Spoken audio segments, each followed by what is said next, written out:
We're no longer in this B2B or B2C world. We're in this H to H, the human to human connection. What I've learned is businesses all around people. Of course, we have lots of AI, and I'm an AI enthusiast, legal tech enthusiast. I'm in the world of tech. I'm all for it. But I think for those people that become exceptionally client-centered and get as close to their customers and people that they're dealing with and treat them with people, treat them with kindness, respect, and add value to them, they're the long-lasting people that are going to do very well in business. The more you can meet people where they're at and add value to them, the more successful you'll be. Yeah, absolutely. Because when you say you place people for life, that means that if you have that great experience with them and that great connection, and they will remember you for next time, or, you know, in case somebody else they know wants to move and they go, you know, this guy really helped me out. He was amazing. You should get in touch with him.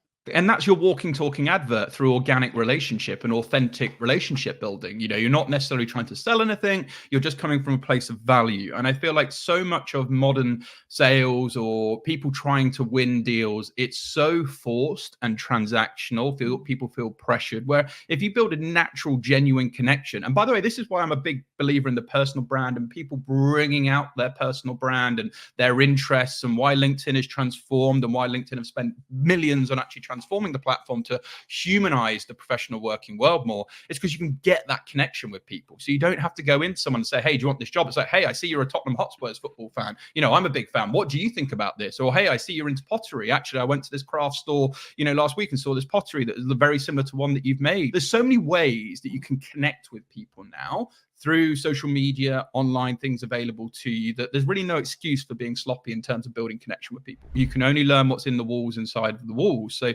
what I mean by that, if you're in a job and you're learning from the same people every single day, then you run the risk of having groupthink. And what's important is having people outside of those walls who can challenge you, who can help you, who can offer careers advice, who can offer you lessons that they've learned, maybe shortcut some of the mistakes that they made for you. So I'm a big believer in having mentors, particularly if there's areas that you want to improve or there's things you're looking at. Very, very important to have the right people around you. And so I'm a big advocate for going out there, getting busy, having people who can really help you achieve your goals. And everyone has their own individual goals.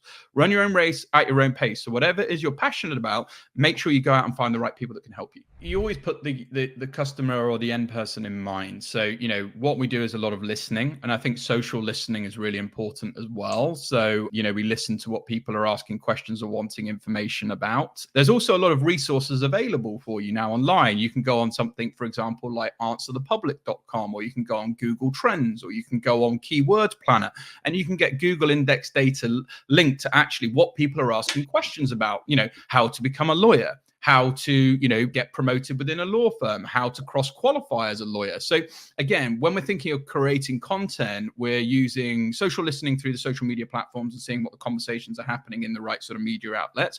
And then we're also using data, because I think data is so important. Or anyone conducting business, if you're not actually analyzing some form of data sets and providing high quality content linked to that, you're probably going to miss where you need to be hitting. Even with all the AI generated content out there, I believe that content that answers users' questions will always win the most valuable and relatable stuff. Yeah, look, I think there's a place for trying to, you know, adopt new technology, which I just see AI as. But equally, you know, it's a balance, isn't it? Because most people follow you, Becky, because of what's inside your wisdom, your expertise. And I would see you offering that, but AI can maybe help you amplify that, you know. So that's the way I look at it. And Jack Newton, CEO of Clio, gave a really great quote when I was moderating an event at Canada House last week when he was over. And he said, AI is going to be a legal force multiplier. And I thought, what a great quote. You know, this isn't about replacing lawyers. This is about increasing productivity. It's about increasing efficiency. It's about being better and allowing even more time to get closer to your clients and to your actual people that you're working with. And I just thought that just absolutely hit the nail on the head. And that's the way I look at it. AI is actually a productional, professional work amplifier for you if used correctly. Definitely. And it's what I seem to be writing about all the time at the moment, because I have quite a lot of legal tech clients. And, you know, there's that constant kind of, oh, is AI going to replace our jobs? What are we going to be doing? And it's like, okay, you're not looking at this the right way. You need to look at how AI can actually help you, so you don't have to do those manual tasks anymore. So you've actually got time to go and do the lawyering, right? What you actually trained to do. So yes, see it as a force for good. That is for sure.